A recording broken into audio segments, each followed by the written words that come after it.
Alright, next video is on can foam. It's another part of our air seal package, our air seal process. We would have already caulked all the double studs, and now we have to use can foam. Where we use this is around windows and doors. Specifically, it's going to be right here, all the way around this window. We're going to need can foam, all the way along the bottom as well. We're also going to need can foam on any bigger gaps that we will not be able to put actual insulation in, but that are too big to caulk.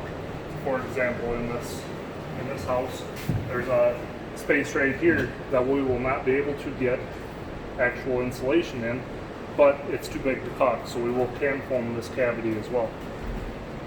So I already have the can loaded on the gun. But if the can was empty, you would need to screw on a fresh can of foam to the gun. Make sure it's shaken up real good. I've shaken this already, so we're good there. You need to open the valve on the back of the gun so that it's ready to go. And we're ready to get started. Now we're going to want to fill the space to about 2/3 full, because this foam, although it doesn't expand very much, this in particular is the window and door foam. That's what we use around the windows. This doesn't expand much, but it does expand, so you're going to want to fill this space here with about 2/3 of the space you're going to want to fill, and the rest will be filled with the expansion of the foam. So what we're going to do is very carefully put the nozzle into the bottom corner here.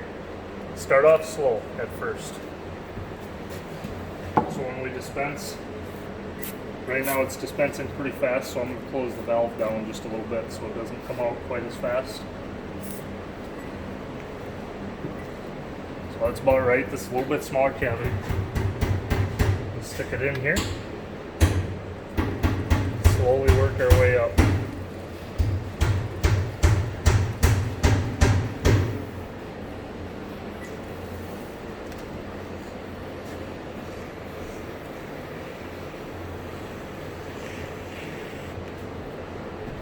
And that is a completely filled cavity right there.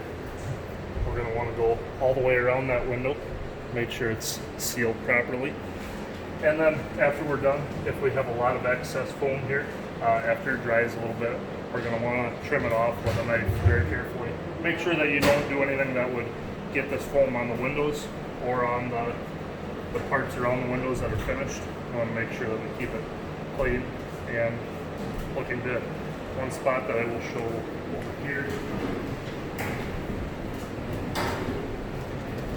Have another space in the corner here where there is a tight spot in that corner that we're going to have to do can foam.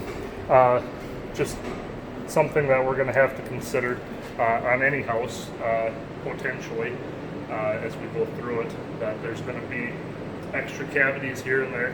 Sometimes we can't insulate them properly, so can foam will be the way to go.